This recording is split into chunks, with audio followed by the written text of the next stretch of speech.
Desa kecil kami dulu tenang, tempat di mana tawa anak-anak dan suara burung saling bersahutan, tapi kini bayang-bayang gelap mulai merayap masuk.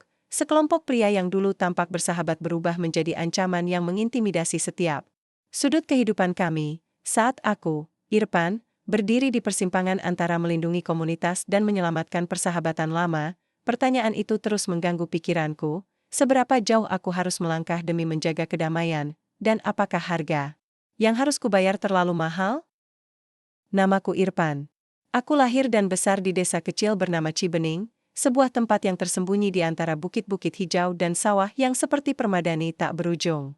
Di sini, angin selalu membawa aroma tanah basah dan suara anak-anak yang berlari di jalanan tanah bercampur kerikil. Di sini, aku merasa rumah adalah dunia yang tidak pernah jahat. Setidaknya, dulu begitu, warga desa kami hidup sederhana. Setiap pagi, suara ayam jantan bersahutan dengan bunyi pacul yang mulai menyentuh tanah. Ibu-ibu keluar dari rumah dengan keranjang belanja rotan, menyusuri jalan kecil menuju pasar. Bapak-bapak duduk di warung kopi, berbagi kabar dan cerita. Dari soal hasil panen sampai keluhan soal harga pupuk yang makin naik, kami semua mengenal satu sama lain. Tidak ada orang asing di sini. Tidak ada yang terlalu kaya, dan tidak ada yang terlalu miskin. Jika ada yang kekurangan, tetangga akan datang membawa apapun yang bisa disumbangkan, beras, telur, bahkan hanya sekedar pelukan dan doa. Namun, semua itu berubah ketika mereka datang. Awalnya, aku tak begitu memperhatikan kedatangan mereka. Hanya beberapa orang yang berpakaian seragam hitam, bertopi loreng, datang saat banjir kecil melanda desa. Mereka membawa bantuan, mie instan, air mineral, bahkan uang tunai untuk keluarga yang rumahnya rusak parah. Warga langsung simpati. Banyak yang menyebut mereka penolong dari kota. Mereka itu dari Grip, Pan, ujar Pak Roni, kepala dusun kami, saat kami duduk di beranda musola sambil menyeruput kopi. Organisasi masyarakat. Payasa bantu-bantu korban bencana. Katanya. Mereka lagi banyak program sosial juga. Aku mengangguk. Tidak ingin terlihat sinis, meskipun perutku sedikit melilit mendengar kata, ormas.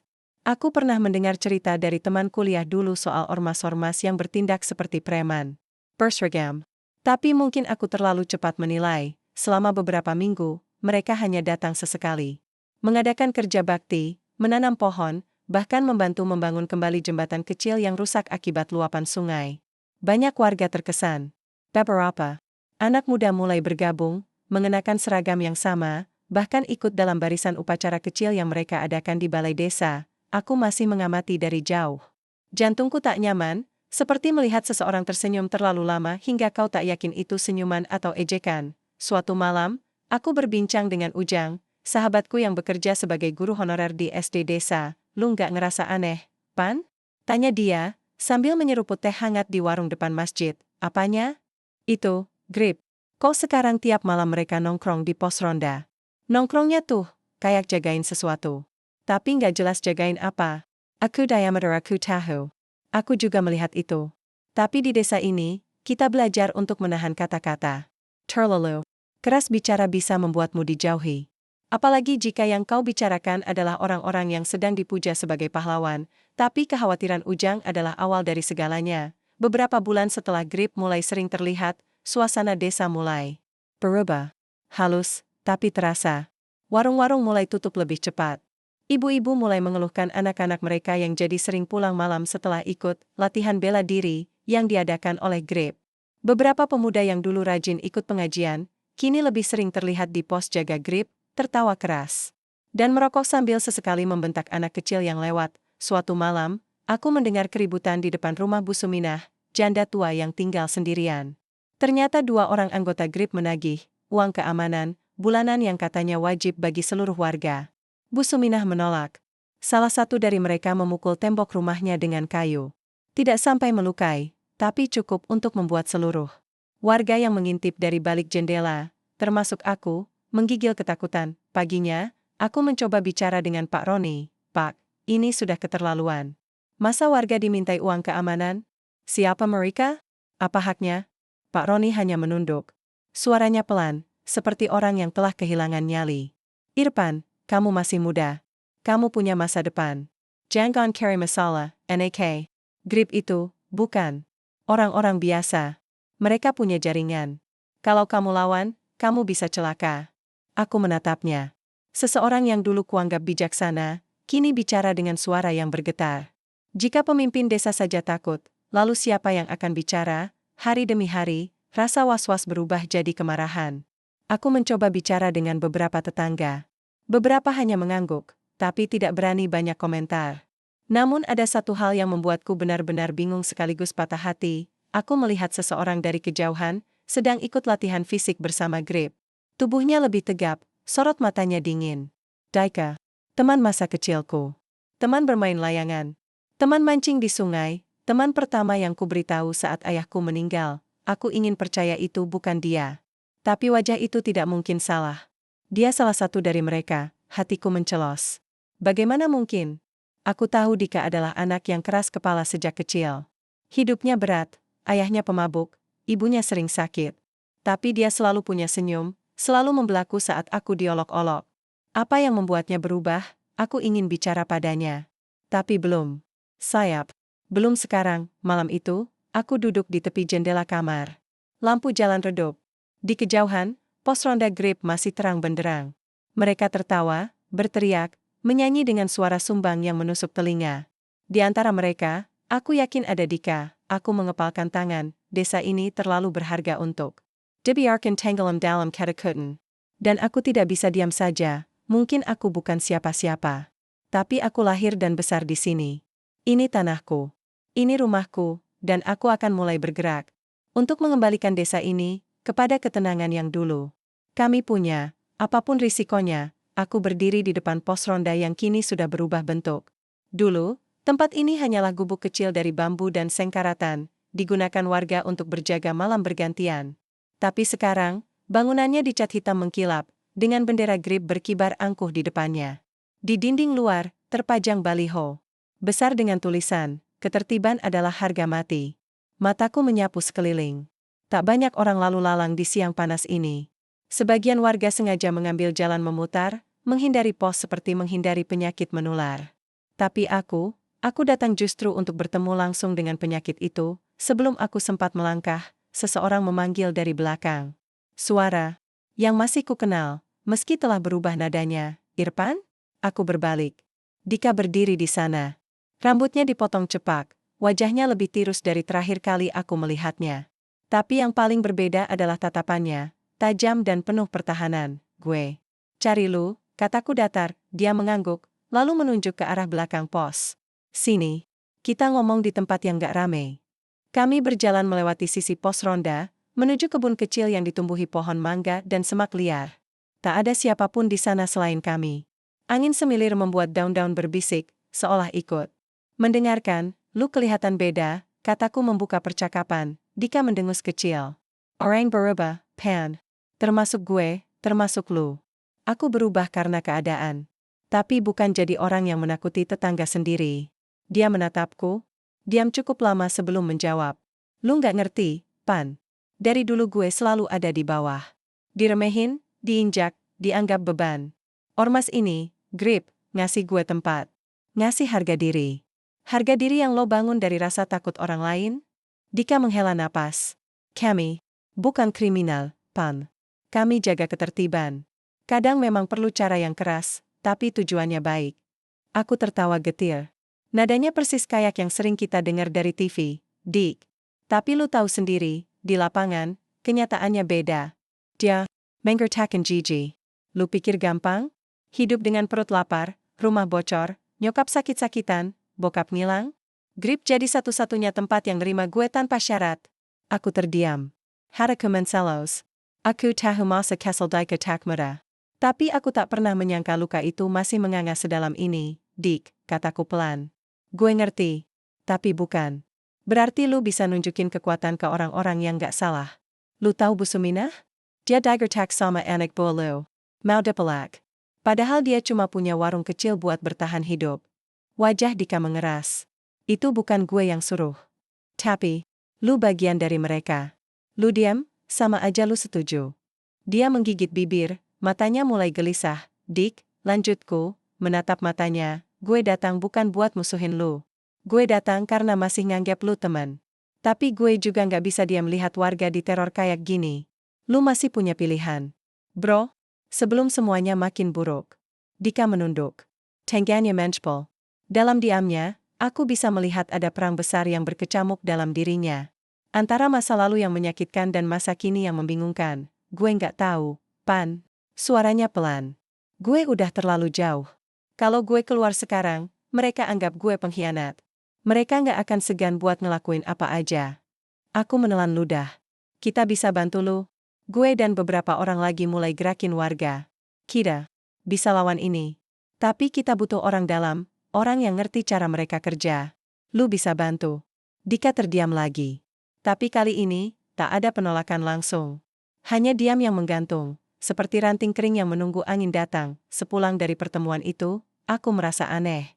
Ada harapan kecil yang tumbuh di dadaku, bahwa Dika masih bisa kembali. Tapi juga ada ketakutan yang makin nyata. Jika dia ragu dan bicara pada yang lain, rencana kami bisa terbongkar. Dan jika itu terjadi, aku tak yakin kami bisa selamat. Aku tak tidur malam itu.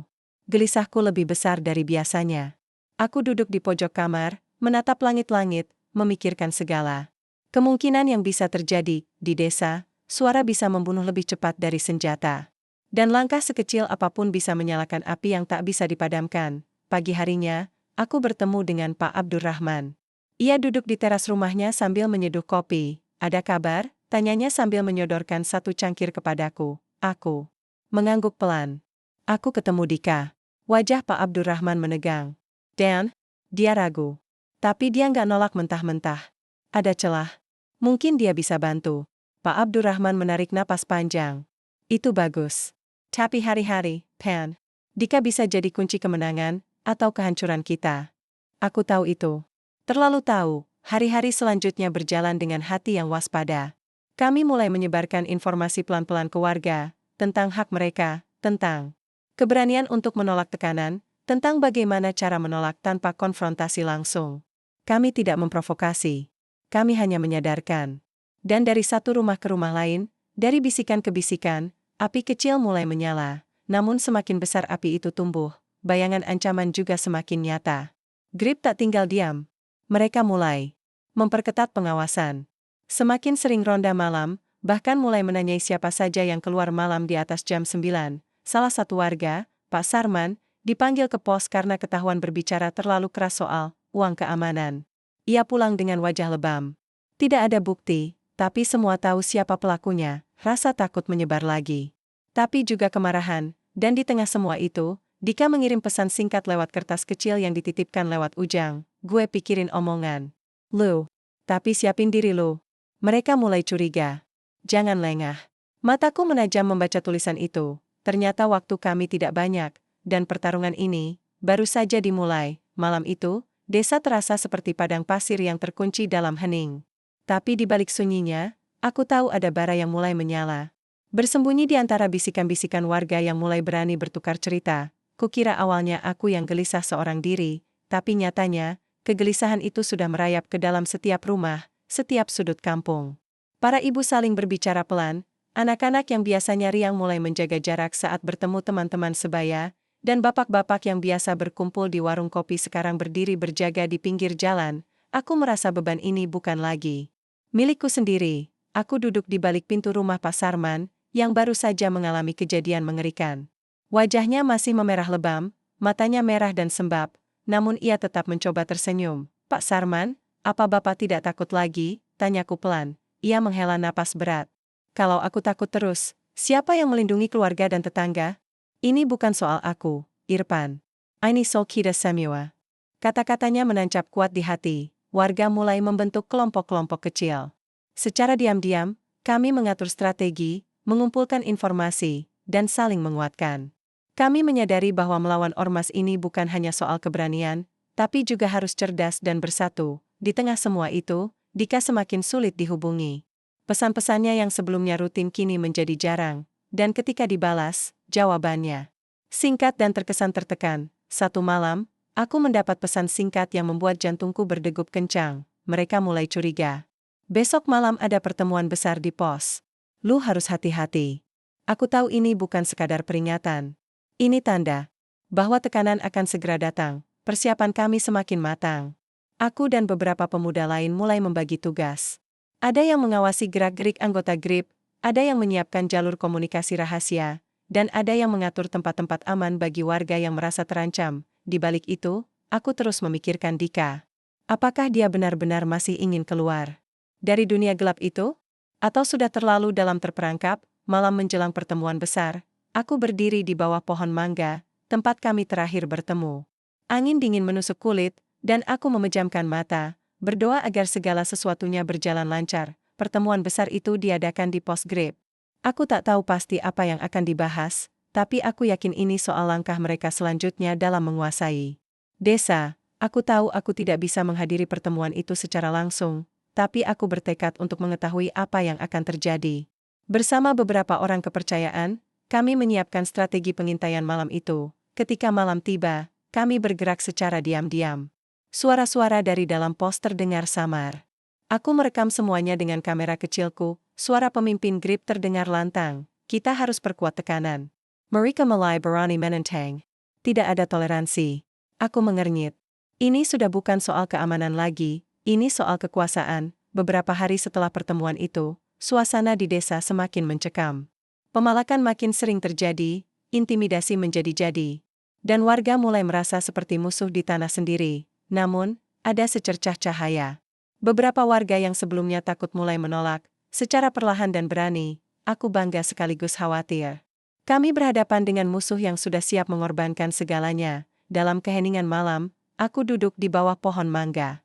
Pikiranku kekal antara keinginan menjaga desa dan keraguan terhadap Dika yang entah kini berada di mana. Hatiku berat. Aku tahu, pertempuran ini belum berakhir, dan di balik bayang-bayang itu, aku merasakan sesuatu yang lebih pahit, pengkhianatan mungkin. Sudah sangat dekat, udara pagi di desa terasa berat. Seperti ada ketegangan yang menggantung di setiap helaan napas. Sejak beberapa hari terakhir, suasana makin berubah. Semua orang terlihat waspada, langkah kaki yang biasanya ringan kini berat dan penuh perhitungan. Aku tahu, ini adalah saat yang menentukan. Kabar buruk datang lebih cepat dari yang kuharapkan. Dika, teman masa kecil yang kini jadi bayang-bayang kelam dalam hidupku, sudah tidak lagi bisa aku hubungi. Pesan-pesannya berhenti, dan wajahnya menghilang dari tempat-tempat yang dulu kami sering kunjungi. Tapi yang lebih mengerikan, kabar yang kudengar dari beberapa warga adalah bahwa Dika kini dipercaya menjadi tangan kanan pemimpin GRIP. Dia bukan lagi anak yang dulu aku kenal, tapi seseorang yang membawa badai. Aku tidak tahu apakah harus marah, kecewa, atau merasa kasihan. Hati kecilku masih berharap dia bisa kembali. Naaman, Kenyatan berkata lain malam itu, kami mengadakan pertemuan tertutup di rumah Pak Rohman. Semua yang terlibat dalam gerakan warga hadir, wajah mereka tegang, penuh kecemasan. Kita tidak bisa terus diam, ucapku membuka pembicaraan. Dika sudah bukan sekadar anggota. Dia sekarang jadi ujung tombak mereka. Jika kita tidak bertindak, sekarang, desa ini akan hancur. Pak Abdurrahman mengangguk pelan. Ini bukan lagi soal perlawanan biasa. Mereka sudah menguasai banyak hal. Kita harus bersiap untuk kemungkinan terburuk.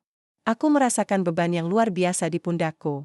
Semua mata tertuju padaku, harapan mereka bertumpu pada langkahku selanjutnya. Di tengah diskusi, tiba-tiba datang kabar dari Ujang, salah satu anggota kami yang berjaga di luar desa.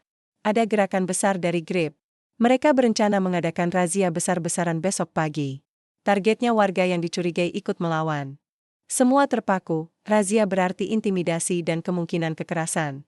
Kami harus bertindak cepat, apa kita harus mundur? Tanya seorang pemuda, wajahnya pucat. Kita tidak akan mundur, jawabku tegas. Tapi kita harus pintar. Kita akan siapkan tempat aman dan jalur evakuasi bagi warga. Malam itu aku terjaga. Pikiran tentang Dika terus menghantui. Aku bertanya-tanya apa yang membuatnya berubah menjadi seperti ini. Apakah dendam dan luka masa lalu benar-benar membutakan matanya? Atau ada alasan lain yang belum aku tahu? Aku mencoba menghubunginya sekali lagi. Tidak ada balasan, rasa frustasi dan sedih berkecamuk dalam dada. Keesokan harinya, saat fajar belum menyingsing, kami sudah bersiap. Kelompok kami tersebar di beberapa titik. Aku bersama beberapa orang menjaga jalur evakuasi, sementara yang lain membantu warga untuk mengamankan diri. Tiba-tiba, dari kejauhan, terdengar suara kendaraan mendekat, motor dan mobil dengan bendera GRIP berkibar, jantungku berdegup kencang. Aku melihat sosok Dika berada di antara mereka. Dia memimpin rombongan. Seketika, semuanya terasa hampa. Dia menatap ke arahku, sekilas pandang yang penuh arti. Di matanya ada sesuatu yang sulit kuartikan. Antara penyesalan dan tekad, razia dimulai. Warga yang dicurigai digiring dan diintimidasi. Aku melihat wajah takut dan marah, tapi juga ada yang mencoba melawan dengan suara kecil penuh keberanian. Aku tahu, ini bukan hanya pertempuran fisik, tapi juga pertempuran jiwa. Saat malam menjelang, aku berdiri di tepi lapangan desa, menatap langit yang mulai gelap. Di kejauhan, suara riuh razia masih terdengar. Aku tahu, titik balik ini belum selesai. Aku harus mengambil keputusan. Apakah aku akan terus melawan Dika sebagai musuh, atau mencoba menyelamatkan temanku yang terperangkap dalam badai yang dia sendiri tak sepenuhnya kuasai? Air mata jatuh perlahan di pipiku, karena di balik pertempuran ini, ada persahabatan yang sedang dipertaruhkan. Malam itu, setelah peristiwa razia yang mengguncang desa, aku duduk sendiri di atas atap rumah. Angin malam menyapu pelan, membawa dingin yang menusuk sampai ke tulang. Di bawah, lampu-lampu rumah berpendar redup, dan suara gemerisik angin bercampur dengan dengusan napas penduduk yang masih terbangun. Aku menarik napas panjang, mencoba mengusir kacau yang menyesakkan dada. Dika, namanya seperti bayang-bayang yang selalu mengikuti. Ia bukan lagi sosok yang aku kenal. Teman kecil yang dulu kami berdua lalui hari-hari penuh tawa dan petualangan kini berubah menjadi bayang-bayang yang membayangiku setiap waktu. Aku tak tahu harus mulai dari mana. Satu hal yang pasti, konflik ini bukan lagi hitam putih. Aku merasakan sesuatu yang lebih dalam, lebih rumit. Ada rasa kehilangan, pengkhianatan, dan sekaligus harapan yang masih tersisa. Harapan bahwa Dika bisa kembali. Keesokan harinya, aku menemui Bu Suminah. Wajahnya yang lelah penuh kerut dan matanya yang sembab akibat air mata, selalu mengingatkanku akan alasan mengapa kami harus bertahan. Ia sedang mengemasi dagangannya yang mulai berkurang pelanggan karena takut pada ormas. Pak Irfan, suaranya serak tapi tegas. Kami butuh perlindungan. Kami ingin hidup tanpa takut. Aku mengangguk. Saya akan berusaha, Bu. Kami sedang mengatur warga agar bisa berdiri bersama. Ia tersenyum tipis. Kalau bukan kalian yang berani, siapa lagi? Perkataannya menusuk. Aku tahu harapan warga terletak di pundakku. Pertemuan dengan warga semakin intens. Kami menyusun strategi. Kami mengumpulkan informasi, mengatur jalur evakuasi, dan membangun komunikasi rahasia. Namun, ancaman dari Grip semakin nyata. Setiap hari ada saja warga yang ditekan, dipalak, bahkan diancam. Rasa takut berbaur dengan kemarahan yang siap meledak. Aku sering teringat kata-kata Dika saat terakhir kami bertemu, gue nggak tahu, Pan. Gue udah terlalu jauh. Kata-kata itu terngiang, membuatku bertanya-tanya, apakah masih ada ruang untuknya kembali? Sore itu, aku menerima kabar dari Ujang. Pak, Dika minta ketemu, diam-diam. Hatiku berdebar, di mana? Di Pondok Bambu. Dekat sungai, seperti dulu. Aku tak pikir panjang. Aku harus menemui dia, di Pondok Bambu yang sudah usang itu. Dika menunggu. Wajahnya lelah dan ada kesedihan yang dalam di matanya. Kau datang, katanya tanpa senyum. Aku harus. Kita perlu bicara, Dika. Dia menatap jauh ke sungai yang mengalir pelan. Gue bingung, Pan. Semua yang gue lakukan, semuanya demi keadilan versi mereka. Tapi gue mulai ragu. Setiap malam gue lihat wajah warga yang kita tekan, gue merasa hancur. Aku mendekat. Kau tahu kami tidak ingin melawan teman. Aku datang bukan untuk melawanmu, tapi untuk menyelamatkanmu. Dika menunduk, suara seraknya. Peka. Gue merasa terjebak. Keluar dari GRIB bukan perkara mudah. Mereka tidak akan membiarkan gue pergi begitu saja. Jangan menyerah. Kita cari jalan keluar bersama. Kami berbicara panjang malam itu, membuka luka lama dan merancang rencana rahasia. Aku tahu risiko ini besar. Tapi aku tak bisa membiarkan sahabatku tenggelam dalam kegelapan. Hari-hari berikutnya. Penukatagangan. Dika mulai memberikan informasi penting tentang rencana Grip. Namun, setiap detik pergerakan kami selalu dalam bayang-bayang bahaya. Suatu malam, ketika aku dan Dika sedang membicarakan strategi, suara langkah berat terdengar. Di luar, kami bersembunyi di balik pintu, mendengar suara anggota Grip yang datang mencari Dika. Jantungku hampir copot. Mereka melewati pondok itu, berteriak memanggil nama Dika. Aku menahan napas, berharap mereka tidak menemukan kami. Setelah beberapa saat, mereka pergi. Itu adalah peringatan keras. Risiko semakin nyata. Namun, aku tak bisa mundur sekarang. Aku harus bertindak cepat, menggerakkan warga, mengatur serangan balik yang terencana. Malam berikutnya, pergerakan kami mulai dilakukan. Warga mulai berani berdiri, menolak intimidasi, dan melawan dengan cara mereka sendiri.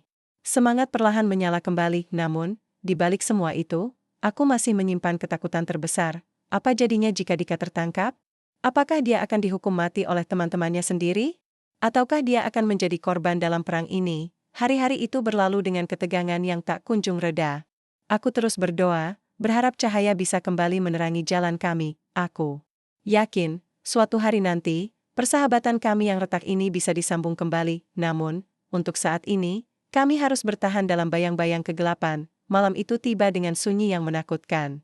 Desa kami, yang dulu penuh tawa dan canda, kini berubah menjadi labirin ketakutan yang berkelok-kelok di setiap sudut jalan. Angin berdesir, membawa aroma tanah basah dan bayang-bayang ketidakpastian yang kian pekat. Hatiku berdetak cepat, seolah tahu bahwa hari-hari terakhir sebelum badai besar telah tiba. Dika dan aku bertemu sekali lagi, di tempat yang sudah menjadi saksi bisu perjalanan kami, pondok bambu di tepi sungai. Mata Dika terlihat lebih lelah dari biasanya, namun ada nyala keteguhan yang tak bisa aku abaikan. Kita tidak bisa terus begini, Pan, katanya dengan suara rendah. Mereka semakin curiga. Aku bisa kapan saja ditemukan dan dibuang. Aku mengangguk, walau rasa takut mulai mencengkeram dadaku. Kita harus bergerak lebih cepat. Aku sudah mengatur pertemuan dengan beberapa warga yang masih berani melawan.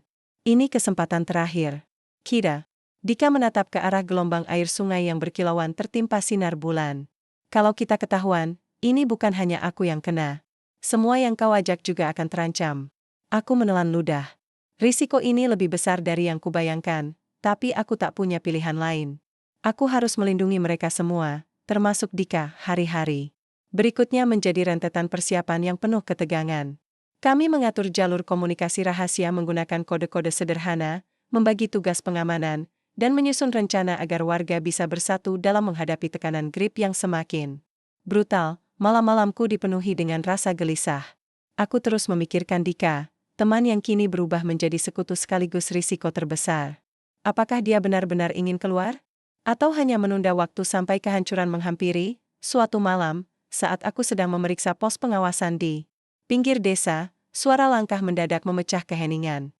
Aku menoleh dan melihat sosok yang kutakuti sekaligus kucintai. Dika, ia datang tergesa-gesa, wajahnya penuh kecemasan. Pan, kita tidak punya banyak waktu. Mereka tahu aku berkhianat. Aku mengikutinya kembali ke pondok bambu, di mana kami merancang rencana terakhir. Kita harus pecah jadi dua kelompok. Aku mulai menjelaskan, satu untuk mengalihkan perhatian mereka, satu lagi untuk menjaga warga dan mengamankan jalur evakuasi. Dika mengangguk, matanya tajam tapi ada kilatan ketakutan. Kalau aku tertangkap, kau harus teruskan tanpa aku. Aku menggenggam tangannya erat. Aku tidak akan membiarkan itu terjadi. Keesokan harinya, rencana itu mulai berjalan. Kelompok pertama memancing anggota GRIP keluar dari pos utama dengan serangkaian aksi kecil yang terkoordinasi, sementara kelompok kedua bersiap mengamankan warga dan menjaga daerah aman. Ketegangan di udara begitu pekat, setiap detik seperti jarum yang menusuk kulit. Aku bersama Dika berada di kelompok kedua, berkeliling desa mengingatkan warga untuk tetap tenang dan siap jika keadaan memburuk. Tiba-tiba, terdengar ledakan keras dari pos utama. Suara teriakan dan benturan memenuhi udara. Aku merasakan jantungku seperti berhenti sesaat. Serangan, teriak Dika, sambil berlari menuju suara keributan. Aku mengikutinya, tanpa mempedulikan risiko. Di depan pos, suasana kacau. Anggota GRIP dan warga bentrok. Aku melihat teman-teman sekomunitas berjuang dengan keberanian, namun mereka kalah jumlah. Di tengah kerusuhan, aku menangkap sosok Dika yang bertarung habis-habisan, melindungi warga dengan segala kekuatannya. Namun, saat itu juga, beberapa anggota GRIP menyergapnya. Dika. Aku berlari ke arahnya, tapi sudah terlambat. Ia ditangkap dan diikat. Aku berdiri terpaku, rasa sakit yang dalam menyayat hati. Malam itu, desa kembali sunyi, tapi aku tahu api konflik belum padam. Aku duduk di tepi sungai, menatap bintang yang tak lagi memberi harapan. Aku merasa gagal melindungi sahabatku, juga gagal menjaga desa. Namun, suara dalam hatiku berkata sebaliknya. Pertarungan ini belum berakhir. Aku harus bangkit, harus melawan sampai titik darah penghabisan. Keesokan harinya, aku mengumpulkan semua warga. Dengan suara bergetar tapi penuh tekad, aku berkata, Dika sudah ditangkap. Tapi kita tidak akan membiarkan perjuangan ini sia-sia. Kita harus bersatu lebih kuat, lebih cerdas, dan lebih berani. Untuk desa kita, untuk keluarga kita, dan untuk persahabatan yang tidak berpadam. Semua menatapku dengan mata penuh harapan dan semangat yang mulai menyala kembali. Hari-hari berikutnya menjadi pertempuran mental dan fisik. Aku merancang strategi pembebasan Dika dengan bantuan beberapa warga yang masih berani. Kami tahu risiko besar menanti, tapi kami percaya bahwa keadilan harus ditegakkan. Aku tidak hanya berjuang untuk desa, tapi juga untuk menebus kesalahan dan menyelamatkan persahabatan yang hampir hancur. Di balik semua perjuangan itu, aku tahu satu hal pasti, malam ini, dan hari-hari yang akan datang, akan menjadi penentu nasib kami, dan aku siap menghadapi semuanya. Dika masih terikat di ruang kecil itu, di sebuah gudang tua yang disegel rapat oleh anggota GRIP. Bau pengap dan remang-remang cahaya membuat suasana makin mencekam. Setiap detik yang kulalui di sana seperti lembaran waktu yang melambat, menambah berat rasa di dadaku. Aku berdiri di luar, berhadapan dengan wajah-wajah yang dulu pernah kuhitung sebagai teman, kini menjadi musuh. Pemimpin GRIP, seorang pria, bertubuh besar dan berwajah dingin, menatapku dengan sorot tajam. Kau pikir kau bisa membebaskan temanmu begitu saja, Irfan? Katanya sinis. Kau salah besar. Aku tak membalas. Kata-kata takkan kakap untuk menggoyahkan tekadku. Ini bukan hanya soal Dika, tapi tentang keselamatan seluruh desa. Aku kembali ke pos penghubung dengan warga. Semua sudah bersiap. Kami tahu. Malam ini kami akan bertaruh segalanya. Keberanian, nyawa, dan harapan. Aku menatap para warga, wajah-wajah lelah namun penuh semangat. Ini adalah pertempuran kita bersama. Kita bertarung bukan untuk membalas dendam, tapi untuk keadilan dan masa depan yang layak. Senyuman Castle mereka di antara mereka. Itu adalah api yang takkan padam. Rencana pembebasan dibuat dengan detail. Kelompok kami terbagi menjadi dua, satu untuk mengalihkan perhatian, satu lagi menyelinap ke dalam gudang untuk menyelamatkan Dika. Aku memimpin kelompok penyelamat. Detik-detik berlalu perlahan saat kami mendekati gudang. Setiap suara, setiap langkah, terasa seperti gemuruh yang membelah keheningan. Saat kami mulai menyelinap masuk, aku melihat Dika duduk di sudut, wajahnya penuh luka dan kelelahan. Tatapannya langsung mencariiku. Pan, aku sudah tidak kuat lagi, bisiknya. Aku meraih tangannya, kita akan keluar dari sini, bersama. Seketika, suara langkah berat terdengar di pintu utama. Kami harus segera bertindak, pertarungan sengit. Meledak. Suara benturan dan teriakan memenuhi ruang kecil itu. Kami bertarung dengan seluruh kekuatan, berusaha membuka jalan keluar. Dika, meski lemah, tetap berjuang. Semangatnya yang dulu hilang kini mulai menyala kembali, namun, musuh kami banyak dan kelelahan mulai terasa. Dalam kekacauan itu, aku melihat Pelyueng. Aku menerobos ke arah pintu, memberi sinyal kepada warga yang menunggu di luar. Serangan mereka membuat anggota GRIP terpecah perhatian. Akhirnya, kami berhasil membuka jalan dan membawa Dika keluar. Warga menyambut kami dengan sorak-sorai yang membakar semangat, namun, kemenangan itu tidak datang tanpa harga. Saat kabur, sebuah peluru melesat ke arahku. Aku merasakan sakit tajam di bahu. Tubuhku terguncang, namun aku masih bisa berdiri. Dika segera membantuku. Pan, kau harus kuat. Aku menggeleng, kita harus sampai di tempat aman dulu. Kami sampai di rumah Pak Rohman, tempat yang kami jadikan markas sementara. Aku dilarikan ke dalam dan diperiksa oleh Bu Suminah, yang terlatih memberikan pertolongan pertama. Rasa sakit di bahu semakin menjadi, tapi aku menahan diri. Kini bukan waktu untuk menyerah. Setelah aku beristirahat sebentar, aku berdiri dan menghadap warga. Ini bukan akhir. Ini hanya awal dari perjuangan kita. Dika telah kembali, dan kita harus bersatu lebih kuat dari sebelumnya. Sorak-sorai menggema memenuhi ruangan. Semangat itu mengalir deras dalam tubuhku. Aku melirik ke arah Dika. Matanya menatapku penuh rasa terima kasih dan harapan. Aku tahu, persahabatan kami telah melewati ujian terberat, namun, kami tahu, bahaya belum sepenuhnya hilang. Hari-hari berikutnya menjadi perjuangan untuk membangun kembali kedamaian. Kami mengatur patroli dan menjaga ketertiban desa. Dika berusaha menebus kesalahan masa lalu dengan membantu warga yang terdampak. Aku merasa lega melihat perubahan itu. Tapi aku tahu, kedamaian yang kami raih ini rapuh. Aku memandang langit malam yang luas dan bintang-bintang yang berkelip. Dalam hati aku berjanji, selama aku masih berdiri, desa ini akan terlindungi, persahabatan dan keberanian akan menjadi benteng kami, dan aku percaya, suatu hari nanti, Keadilan akan benar-benar menang. Dari balik jendela rumah Pak Rohman, aku memandang langit yang mulai merekah oleh sinar jingga fajar. Udara pagi membawa kesejukan yang berbeda hari ini, seperti sebuah janji baru, harapan yang mulai tumbuh perlahan dari reruntuhan masa lalu. Setelah semua yang kami lalui, setelah darah, air mata, dan keberanian diuji, aku tahu bahwa perjalanan ini belum selesai, tetapi kami telah melangkah melewati titik terkelam. Dika duduk di sebelahku. Matanya yang dulu sering kosong kini menyimpan cahaya baru. Aku melihat sahabatku, bukan lagi sebagai anggota GRIP yang terjerat ideologi kelam, tapi sebagai manusia yang berjuang mencari jalan pulang. Kau lihat, Pan, katanya pelan, meskipun gelap begitu pekat, matahari pasti terbit. Aku tersenyum.